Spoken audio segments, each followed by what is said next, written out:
नाही, आमचे सुद्धा वकील बांधव न्यायालयात जातील.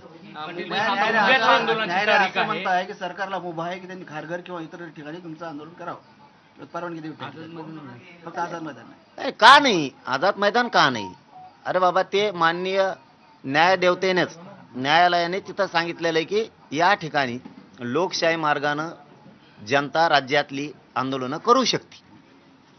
आम्ही सुद्धा लोकशाही मार्गानं कायद्याला संविधानाचे सगळे नियम पाळून त्या ठिकाणी आमरण उपोषण करतोय. आम्हाला कसं काय नाकारलं जाईल? म्हणजे या राज्यात दोन कायदे आहेत का? सरकारकडं, न्यायदेवतेला नाही म्हणत मी, सरकारकडं दोन कायदे आहेत का? तुम्ही म्हणताल तसंच एक आणि न्यायदेवता म्हणून तसं एक. न्यायदेवतेने तर सांगितलंय तिथं न्यायालयाने की इथं आंदोलनं करू शकतात सामाजिक. तिथंच चाललोय आम्ही. सरकारने किती आडकाठी केली, त्यांच्या जीवावर आले देवेंद्र फडणवीसांचे. आरक्षण द्यायचं कारण आमच्या खऱ्या मागण्यात, रास्त मागण्यात कायदेशीर आहेत, त्यांच्या जीवावर आलंय म्हणून ते असं करतात. आम्ही हटणार नाहीये. न्याय देवता न्याय देणार. तुमच्या वकिलांचा काही सल्ला घेऊन काही सल्ला मसलत आम्हाला आत्ता माहित झालं तुमच्याकडून. जातील आमच्या वकील बांधव, 100% जाणार.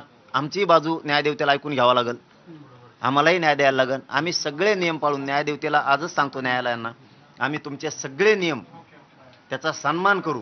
आझाद मैदानावर आंदोलन शांततेत उपोषण करणार, आमरण उपोषण करणार आणि मी 29 ऑगस्टला आझाद मैदानला येणार आहे. पाटील, 2 आठवड्यानंतर सुनावणी ठेवलेली न्यायालयानं. आता 15-16 घंटे राहिले असतील तुमच्या आंदोलनाला, तुम्ही जाहीर केल्यापासून. नाही असं नाही होणार. आम्ही न्यायदेवता न्याय देणार. आमच्या वकील बांधव जातील न्यायाच्या निर्णयावर.